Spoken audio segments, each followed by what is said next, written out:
Fala galera, sejam bem-vindos a esse vídeo, mais um cafezinho no RH. E no vídeo de hoje eu quero falar sobre talvez um dos indicadores mais importantes para a área de RH, que é o turnover. O turnover, ele basicamente existem duas regras de negócio para você utilizar no turnover. O turnover tradicional, que o mercado ainda utiliza muito, eu nunca gostei de usar esse turnover tradicional, e já eu explico por quê. Mas esse turnover seria você pegar as admissões mais as demissões, soma esses dois valores, divide por 2 e divide pelo seu efetivo médio. E aí existem N variações, tá? Eu vou explicar.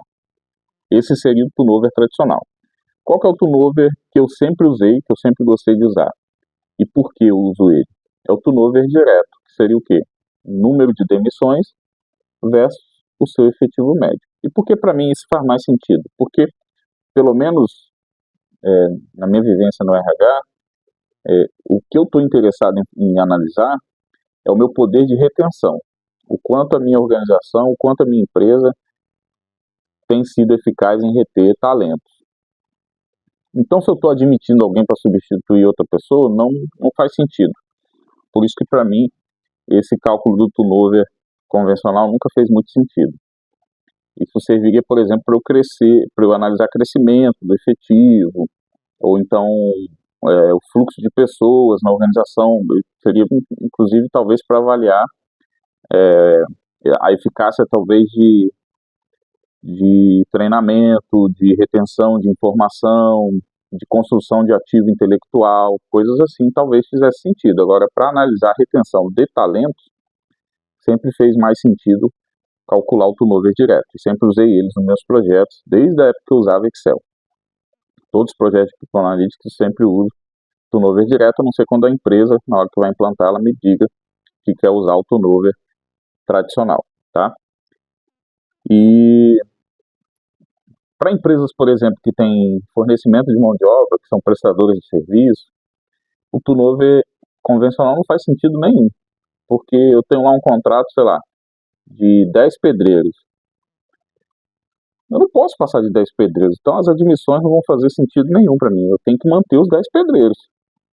Eu estou interessado em saber quantas demissões eu tive desses 10 pedreiros, em quantos meses eu não consegui manter esse efetivo por conta de demissão. E vou estratificar esse turnover para entender qual é o tipo de turnover que eu estou lidando. Então, por exemplo, quais são os tipos de turnover no mercado? Normalmente, eu trabalho com 3 tipos. O turnover direto, ativo, o direto é o cálculo, né? Mas o turnover ativo, que eu considero o quê? Quando o funcionário pede para sair. O turnover passivo, que é quando a empresa dispensa o colaborador, e o turnover espontâneo, que é quando o colaborador infelizmente falece, é aposentado, é transferido de uma empresa para outra. Então eu classifico como esse turnover espontâneo. E qual deles você tem que estar mais atento aí na sua empresa? Na minha opinião, como o objetivo do turnover é avaliar retenção de talentos, eu fico muito de olho no turnover ativo, que é quando o funcionário pede para sair. Principalmente em funções mais estratégicas, funções táticas estratégicas, o turnover custa muito caro, porque você tem todo o custo de dispensa, e normalmente as empresas só mensuram isso, mas a gente tem que levar em conta também o custo de reposição, o custo de adaptação, a perda de produtividade enquanto esse colaborador está se adaptando à função. Então, se a gente computar tudo isso, o turnover custa muito caro, principalmente para funções táticas estratégicas. Então, eu fico muito de olho no turnover ativo. O turnover passivo, ele é um excelente indicador para você mensurar o seu processo de captação, de recrutamento, para entender se você está realmente trazendo a persona ideal para sua empresa. Muitas vezes você vai contratar alguém e não leva em consideração os dados demográficos do seu efetivo. Então, quando você tem um headcount bem estruturado, você consegue verificar, por exemplo, qual é o perfil do funcionário que fica mais tempo na sua empresa. E por cargo, né? Então, se eu estou contratando, por exemplo, um motorista, se eu pegar lá o headcount e fizer uma análise segmentada para motorista, qual é a persona ideal? Qual é o público ideal para essa função? É um homem?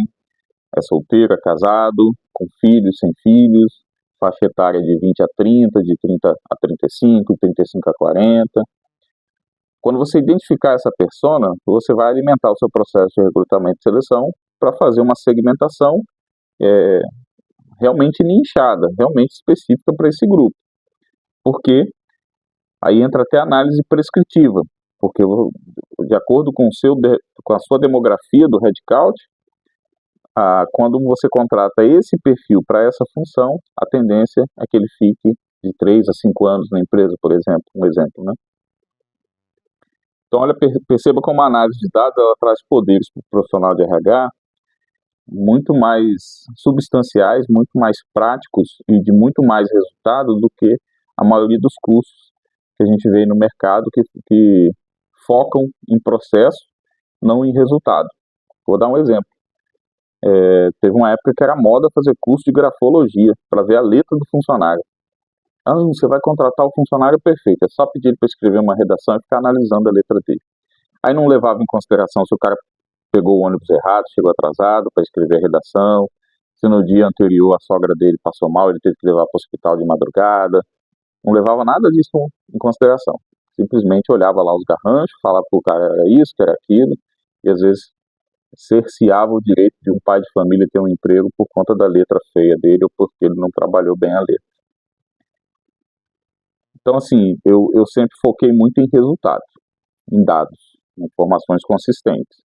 Então, por isso que para mim sempre fez muito sentido ter projetos de People Analytics bem estruturados, e isso sempre me ajudou a alcançar os resultados e demonstrar esses resultados para as organizações onde eu atuei, quer seja como funcionário, quer seja como consultor, e sempre perceber resultado realmente no processo das organizações. Então, perceba o quão importante é a cultura de People Analytics, a cultura de análise de dados focado na gestão estratégica de pessoas. Então, que tal você fazer o seu projeto de turnover?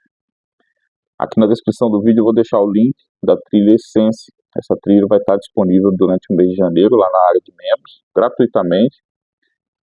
Basta você entrar na plataforma, se cadastrar, você vai receber acesso a 9 horas de conteúdo, onde você vai aprender a criar um projeto a partir de uma planilha simples do Excel. Qualquer sistema, você vai lá, gera essa planilha.